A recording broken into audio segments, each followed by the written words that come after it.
Jadi sebenarnya undang-undang ini adalah undang-undang yang berisi tentang pelanggaran-pelanggaran terhadap hak asasi kita sebagai manusia ciptaan Tuhan yang mulia. Jadi makanya saya selalu menyampaikan bahwa ini adalah undang-undang kejahatan kemanusiaan yang mengkudeta otoritas Tuhan di dalam kehidupan kita, khususnya tubuh, terutama jiwa. Kalau ada yang menyanggah teori ini, berani, Bang?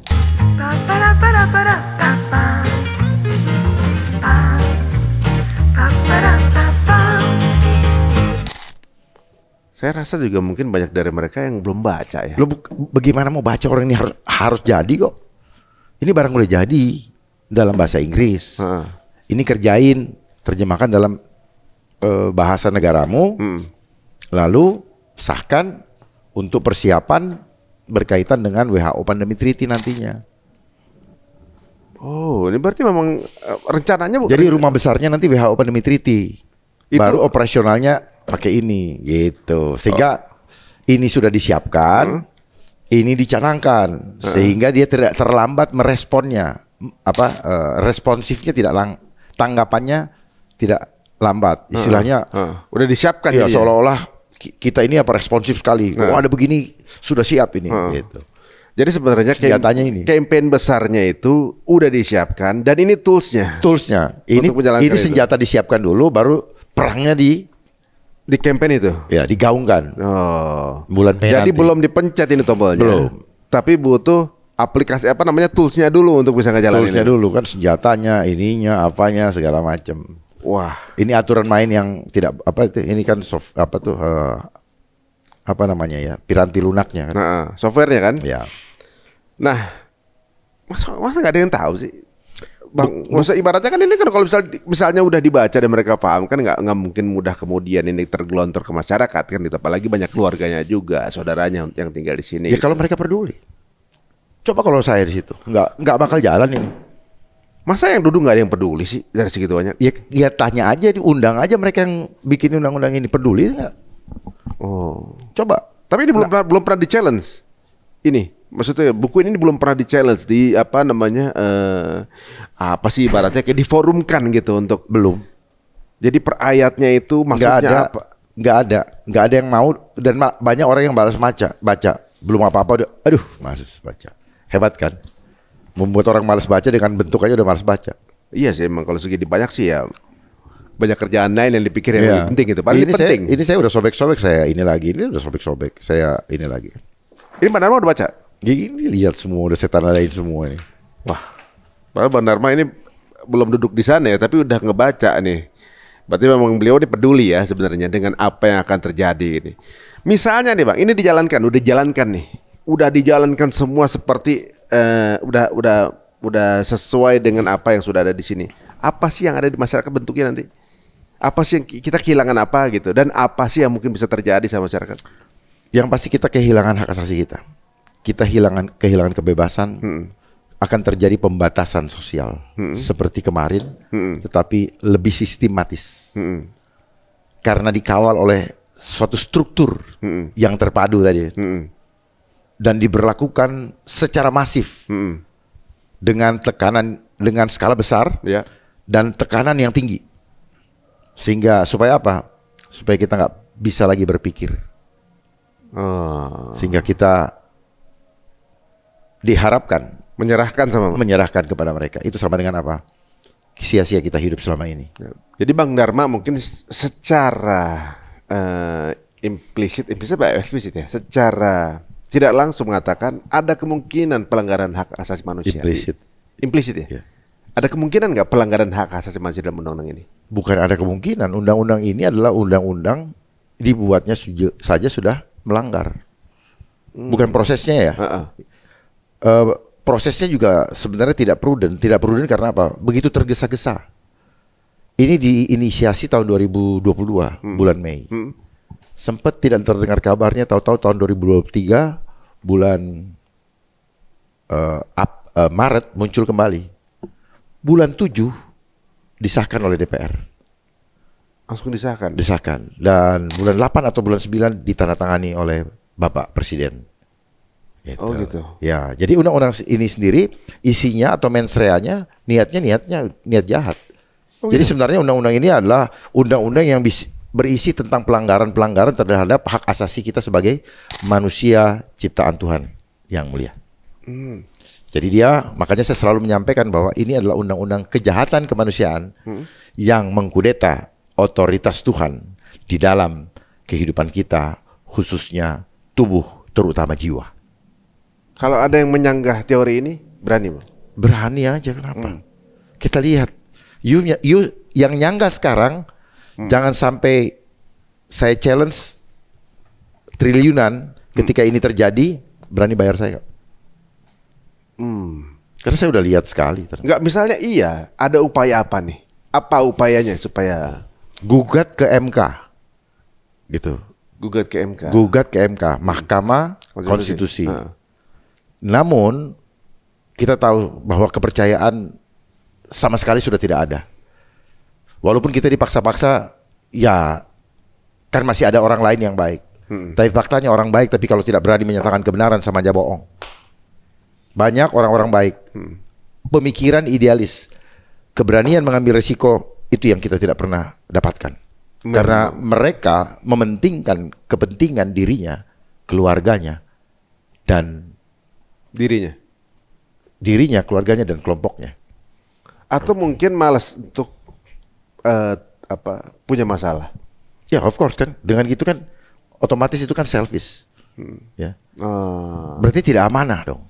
You duduk di suatu jabatan, disumpah sama Tuhan, disumpah sama pemuka agama, demi Allah, demi Allah. Artinya apa? Apapun yang dilakukan harus tunduk kepada perintah-perintah Tuhan. Tidak boleh melanggar satupun ketetapan dan juga perintah Tuhan. Apalagi public service ya gitu kan. Berarti karena mereka disumpah. Kecuali kalau sumpah tidak dilakukan, atau sumpah ini aja hanya sumpah serapah, atau sumpah palsu, ya lain cerita. Ya nggak usah formalitas kelihatan dibikin kayak kusuk banget gitu loh. Pakai kitabnya dia. Pakai kitab, berdiri, terus segala macam lah ritual-ritual fisik yang sebenarnya hanyalah seremonial, hipokrit ya, seremonial, formalitas. Jadi ternyata setelah saya pahami, sumpah ini aja hanya sumpah formal. Lip service. Sumpah formal. Kenapa sumpah formal? Ya sekolahnya aja ijazahnya formal. Formalitas jatuhnya. Iya, jatuhnya formalitas, kehidupan formalitas. Lihat aja tuh acara acara protokoler itu kan formalitas. Duduk di depan, disambut formalitas, yang terhormat. Akhirnya tidak pernah masuk ke substansi apa yang mau dibahas. Dan hidupnya formal.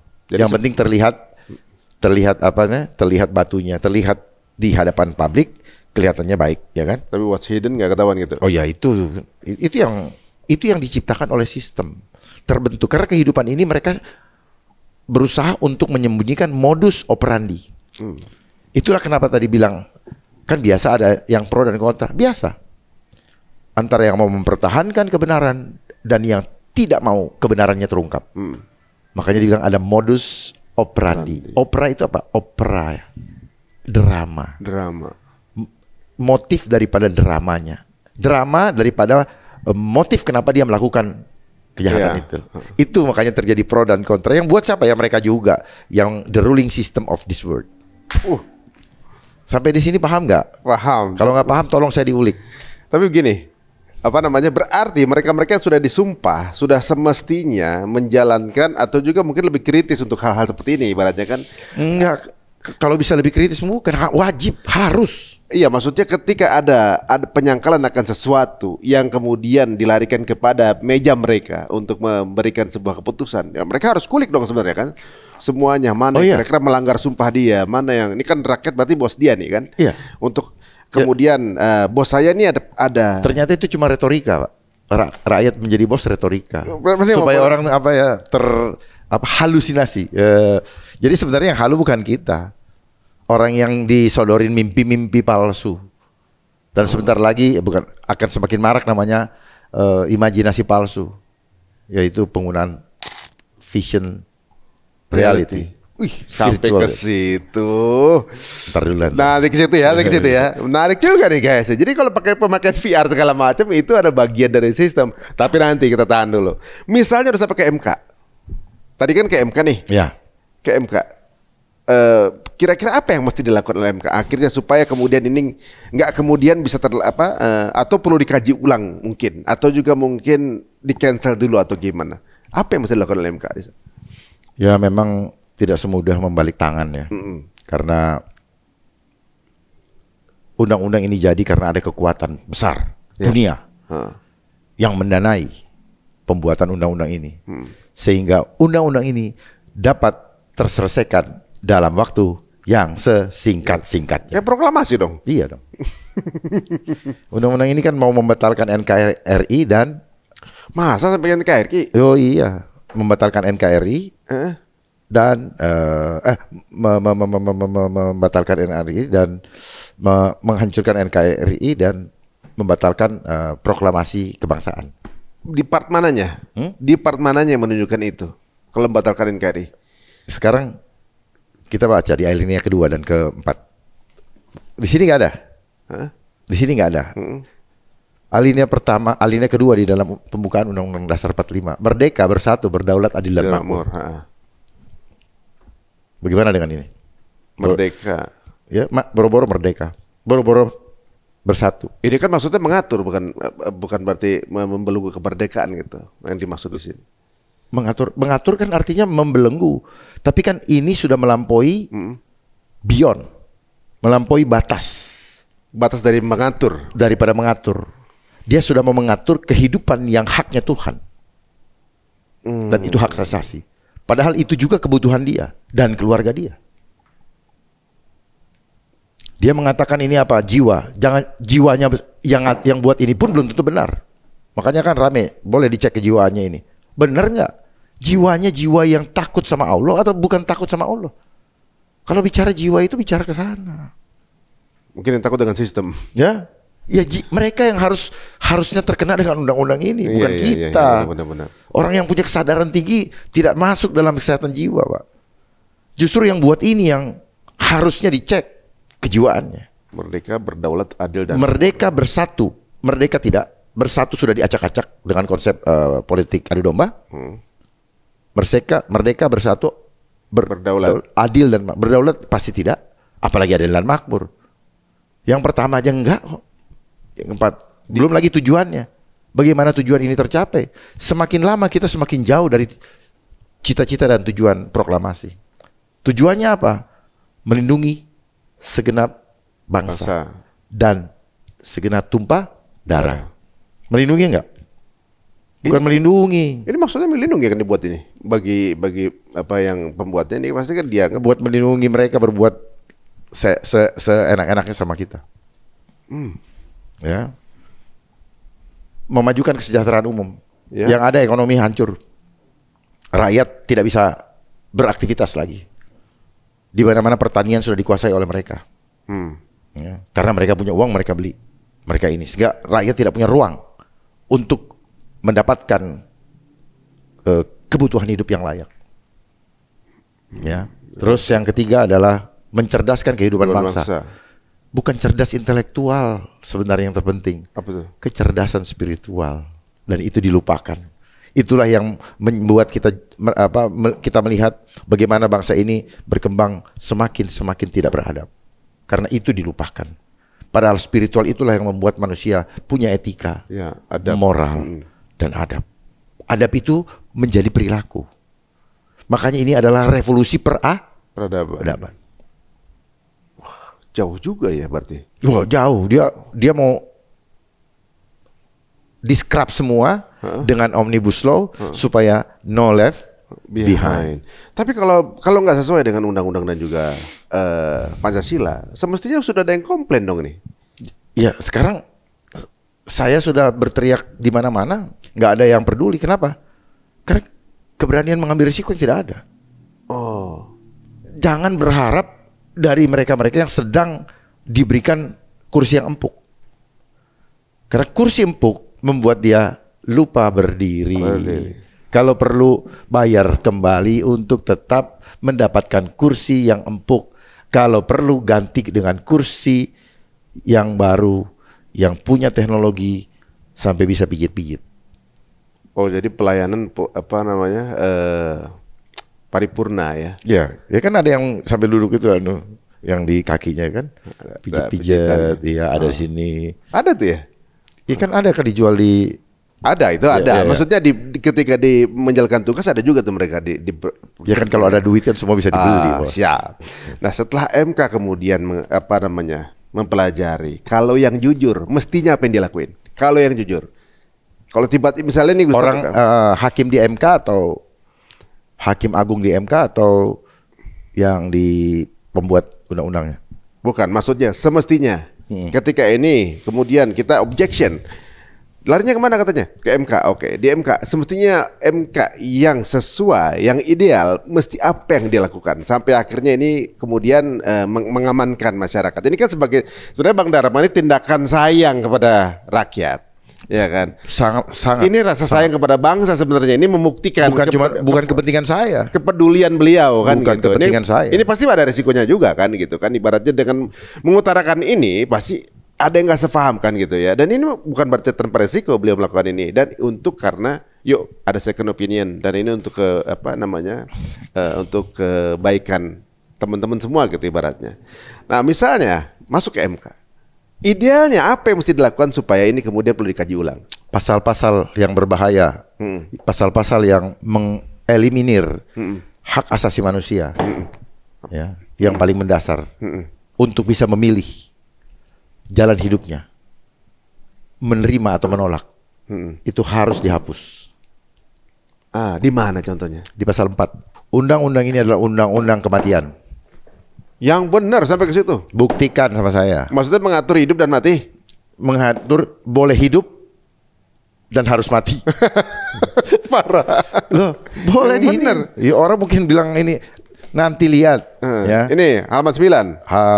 Pasal 4 ya. Pasal 4. Oke. Ya, huruf F. Silakan dibaca. Menentukan sendiri pelayanan kesehatan yang diperlukan bagi dirinya secara mandiri dan bertanggung jawab. Iya dong. Menentukan sendiri pelayanan kesehatan yang ini. Oke, ini F ya. Baca yang H.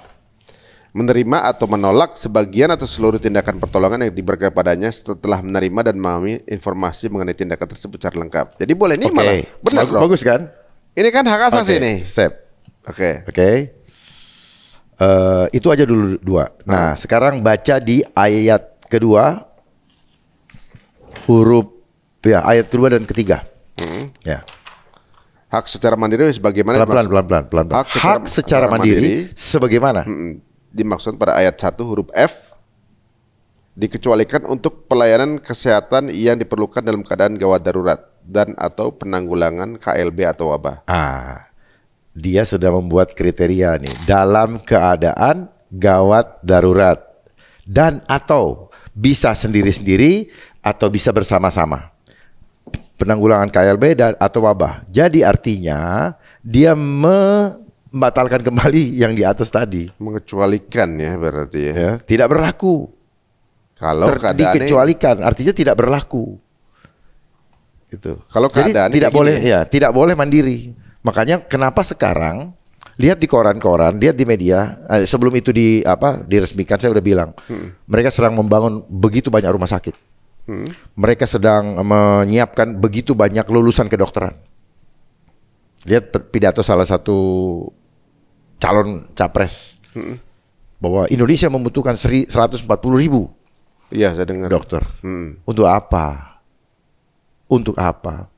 Makin banyak dokter, makin banyak kesempatan memasukkan racun ke dalam darah dengan menggunakan jarum. Bukan membuat itu, tetapi secara perlahan-lahan tubuh kita dilemahkan. Survival kit kita. Titik-titik signal-signal spiritual, kemampuan spiritual kita mulai dilemahkan. Jadi aplikasi yang Tuhan sudah kasih. Udah diinstal aplikasinya, nggak kepake. Bukan nggak kepake, dimatikan. Dimandulkan. Ya, dimandulkan supaya tidak punya kemampuan regenerasi sel, tidak punya kemampuan memperbaiki diri. Dan itu Jadi gini loh, apa yang sudah Tuhan kasih, Tuhan udah tahu cara menyelesaikannya. Iya. Kita nggak usah sok-sokan meneliti, tetapi ujungnya untuk jadi duit, ngerti nggak? Sebenarnya begitu. Ya. Jadi kuasa Tuhan mau rekayasa, dimanipulasi, mulai dari pemikiran kita sehingga kita mau menerima konsep yang sudah memanipulasi pikiran kita dan menjadikan kita budak untuk menerima sesuatu yang sebenarnya membuat kita berada dalam kondisi dungu. Jadi ujung-ujungnya duit juga ini? Bukan ujung-ujungnya, itu sasaran antara bagi pelaksana. Oh. Karena ini ada proyeknya. Kalau ada proyek berarti ada duit, ada transaksi, anggaran, betul kan? Betul. Ya, lihat aja. Kita masuk lagi ke pasal 3 ya. Hak sebagaimana. Sebentar. Jangan pasal 3. Ayat 3-nya. Ayat 3-nya ini Ya, kan? itu ayat 3 bukan pasal. Oh, bukan pasal 3. Jadi pasal 4 ayat yang 3. ketiga. Ini. Hak sebagaimana dimaksud pada ayat 1 Tidak berlaku. huruf H tidak berlaku. Yang tadi ini. Ya, kita balik lagi ke huruf H. H ini adalah menerima atau menolak sebagian atau seluruh tindakan. Ini mandiri kan? Berarti ini hak asasi nih. Yang F kan. Yang F, H juga ini. Kalau H kan tadi jadi tidak jadi kan. Oh, tidak berlaku. Ini dibatalkan berarti. Iya, ini cuma buat seneng-seneng doang nih awalnya. Boleh. Tapi ketika dia menentukan kejadian luar biasa atau diumumkan wabah oleh WHO, maka pasal ini yang berlaku. Sebenarnya dalam semasa Nah, ini terkait dengan WHO Pandemi Treaty. Karena WHO Pandemi Treaty artinya negara menyerahkan kedaulatan tubuh rakyatnya kepada WHO untuk mengatur segala sesuatu kehidupan kita di dunia. akan ada undang-undang itu. Kenapa? Akan ada kebijakan itu. Itu yang saya sampaikan, WHO Pandemi Treaty, traktat perjanjian kesehatan yang mengikatkan diri kepada organisasi kesehatan dunia. Jadi One Central Control of Health. One Health, satu sehat. Episode sebelumnya guys. Nyambung semua ya. Nyambung. Ini memang semua itulah konspirasi, bos. Sebenarnya nyambung. Nah, konspirasi itu permufakatan jahat yang tadinya terlihat tidak ada benang merahnya dan akhirnya menyatu dalam satu sistem yang terintegrasi. Makanya bahasa integrasi dari mereka. Ada lagi nih dari integrasi dari mereka juga. Mereka kan terintegrasi. Integrated ya. Iya, integrated system kan. Wow. Dan didescribe dengan digitalisasi. Semua jadi satu. Jadi semua yang ada di sini yang bisa hak-hak kita sebelumnya. Ya. Yang memang ini sepertinya ideal ya kalau kita baca ya kan. Itulah idealnya. Itulah cantiknya. Tapi ternyata semua keidealan ini akan jadi nothing when it comes to wabah. Wabah diumumkan wabah. Terserah wabah apaan. Yang di-create dengan melalui narasi. Gitu. Membangun opini dengan narasi-narasi yang mereka siapkan kata-katanya.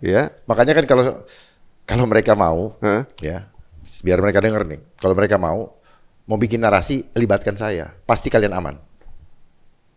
Oh iya. Walaupun saya tidak ahli kesehatan, tapi narasinya saya ikut buat. Jadi maksudnya batal semua itu narasi. Maksudnya apa dia? Jadi kalau secara nggak langsung ini dari ini jatuhnya apa ya? Berarti mentadaburi ya ibaratnya, mengulas. Ini adalah keidealan dari hak asasi manusia. Bagaimana kita memiliki keputusan secara pribadi untuk kesehatan kita. Ya, di sini diatur inilah hak asasi. Ini hak asasinya. Ya, tapi semuanya ini langsung akan batal dengan sendirinya. Kedaulatan kita akan beralih ketika when it comes to the situation of pandemi. Kejadian luar biasa atau wabah. Atau wabah. Jadi kejadian luar biasa ini ya kalau dia mau bilang hari ini kejadian luar biasa, lu bilang apa? Oh, langsung berubah itu? Berubah, jadi berlaku. Oh. Cuman kan nggak ada standar khusus KLB itu apa aja gitu? Oh ada. Sekian banyak orang masuk rumah sakit. Itu KLB? Ya, dia membangun kriteria seperti itu. Dua kali lipat daripada periode sebelumnya. Iya. Sehingga sah lah masuk nih kategori itu. Nah makanya sekarang kan sudah banyak yang saya dengar mulai digiring masuk lagi ke ke rumah sakit banyak yang di sana. dengan sebutan adanya pneumonia gitu. Pneumonia. Ya. Pneumonia bukan sudah lama itu? Ya kalau mereka mau bilang itu pneumonia, ini mau bilang apa? Oh. Pneumonia. Jadi ya, standar atau wabah atau KLB segala macam ini yang menentukan adalah manusia juga sebenarnya. Dengan alasan menjaga keselamatan rakyat sebagai hukum tertinggi. Coba lihat nanti riset-risetnya. Nanti mereka kalau ngomong gini malu deh. Saya harus sampaikan sekarang biar nanti mereka punya rasa malu apa tidak. Dan nanti tampilannya mukanya muka yang prihatin ya kan di depan layar televisi. Yang kesannya care padahal dia juga baca disodorin sama ahli-ahli, lu baca aja nih. Ditampilkan si yang membaca itu kelihatannya orang itu ngerti padahal orang itu juga nggak tahu bahwa dalam tahap tahun sekian, bulan sekian ya agendanya ini. Ya, dananya udah ada. Tapi Bang Dharma waktu kejadian pandemi kemarin udah tahu atau ngebaca dari kejadian itu? Sudah tahu. Udah tahu sebelumnya? Udah tahu. Cuman kan mereka menggunakan sistem bagi orang yang tidak percaya langsung dijemput kan.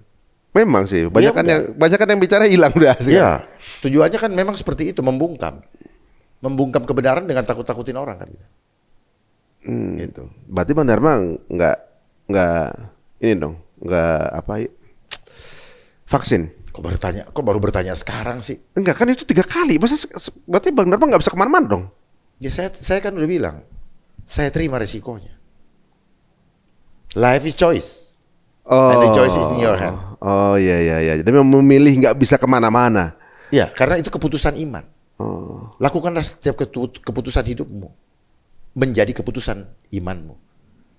Apa yang Anda pilih merupakan keputusan iman. Memang nggak mudah berarti sebenarnya guys ya. Karena misalnya kerjaannya harus keluar kota gitu misalnya ya. Kemudian itu ada satu peraturan seperti ini, maka it's a choice. Sebenarnya itu jebakan ya yang mereka ciptakan. Sebenarnya nggak perlu ada. Jadi kayak nggak ada pilihan gitu. Ya itu. Nah ini kita ke depan semakin digiring sama sekali tidak punya pilihan, sehingga masuklah dalam era total kontrol. Total tuh. Tapi belum kan sekarang? Ya? Belum sampai total kontrol. Ini sedang mereka siapkan. Coba lihat nanti ganti presiden. Iris kuping saya kalau tidak terjadi itu. Orang programnya itu yang kita bahas dalam pembicaraan kita yang lalu, Sustainable Development Goals. Itu di situ ada 17 program. Itu yang mereka jalankan karena anggaran yang ada ya untuk itu. Tapi kalau di fasad atau di depannya itu adalah seperti peduli, seperti program yang peduli terhadap keselamatan untuk melindungi, ya manusia. Ini kalau ada yang mendebat berani nih, Bang Dharma? Ya ayo. Aduh, guys ini makin. Ayo aja kok. Makin menegangkan ya. Kan begini, kalau kita punya niat untuk apa ya, membangun kesadaran, membangkitkan kesadaran dan tujuannya untuk benar, kenapa harus takut? Iya, lebih kritis lah. Nanti mati aja kok. Semua akan mati juga gitu. Coba caranya seperti apa kan gitu. Makanya saya memilih dengan cara seperti ini. Ada lagi nggak pasal yang lain Bang? Oke, pasal 40 halaman 26. Pemerintah pusat dan daerah bertanggung jawab menyediakan pelayanan kesehatan ibu yang sesuai dengan standar aman, bermutu dan ya, artinya begini. Ini semua dari mulai perut bayi di perut ibu. Ya. Itu sudah dikontrol oleh negara. Bagus dong kalau untuk kebaikan. Ya kalau yang nggak tahu itu nganggap bagus. Ya karena mindset kita selama ini dibilang seolah-olah itu baik. Padahal udang di balik batu daripada niat itu. Apa yang dibaca sama yang dibaca sama Bang Dharma apa? Mereka mau merusak fitrah kok. Kita lahir dari Tuhan, percayalah Tuhan udah siapkan toolkits yang super paripurna ya. Paripurna.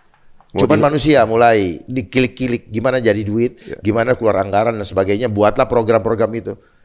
Jadi ini sebenarnya apa ya? Cari-cari kerjaan tapi bikin masalah. Di part mananya nih? Ya kalau secara pasal, secara data. Oke, tadi itu part besarnya. Sekarang pasalnya pasal 42. Setiap bayi berhak memperoleh air susu ibu eksklusif sejak dilahirkan sampai usia 6 tahun. 6 bulan? 6 bulan. Kecuali atas indikasi medis. Ada kaitannya nggak susu? Kan kalau mungkin kecuali yang dimaksud misalnya. Pertanyaannya, ini air susu ibu eksklusif dihasilkan dari ibu Atau dalam tanda kutip susu yang dari mana? Ini air susu ibu eksklusif ditulisnya. Ibu eksklusif. Pertanyaannya, apa kaitannya dia dengan hukum? Apa kaitannya dengan hukum?